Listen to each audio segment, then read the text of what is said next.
નમસ્કાર મિત્રો, સ્વાગત છે તમારું આપણી ચેનલ ટેક્સ કોલ ગુજરાતીમાં. આજના વિડીયોમાં આપણે વાત કરીશું કે અત્યારે ઇલેક્ટ્રિક વ્હીકલ બજારમાં આવી રહ્યા છે, તો હવે હોન્ડા પણ પોતાની નવી એલિવેટ ઇવી કાર ભારતીય બજારમાં લાવવા જઈ રહી છે. તો આમાં મારુતિની આગામી EVX અને હ્યુન્ડાઈ ક્રેટા ઇવીનો પણ સમાવેશ થઈ ચૂક્યો છે.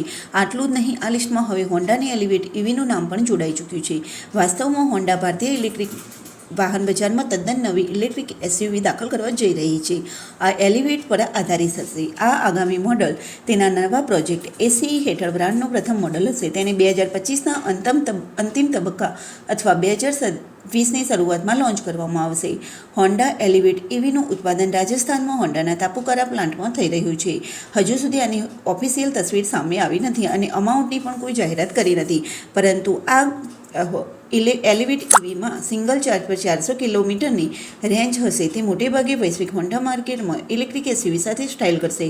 ઇલેક્ટ્રિક SUVને front axle mounted electric motor સાથે લગભગ 40-50 કિલોવોટ પ્રતિ હોર ક્ષમતાનું બેટરી પેક મળવાની સંભાવના છે. એવી અપેક્ષા રાખવામાં આવે છે તે એક ચાર્જ પર 400 કિલોમીટરથી વધુની રેન્જ આપવામાં સક્ષમ હશે. જ્યારે લોન્ચ કરવામાં આવશે ત્યારે આગામી elevate EV Hyundai Creta EV, Tata curve EV, Maruti Suzuki EVX અને મહિન્દ્રા VE05 મોડલ જેવા મોડલ સાથે સીધી સ્પર્ધા કરશે. તો મિત્રો, હવે જોવાનું એ છે કે હોન્ડા પોતાની એલિવેટ ઇવી કાર લોન્ચ કરે છે તેની પ્રાઇસ કેટલી રાખે છે. તો મિત્રો, મળીએ આવા બીજા નેક્સ્ટ ઇન્ફોર્મેટિવ વિડીયો સાથે.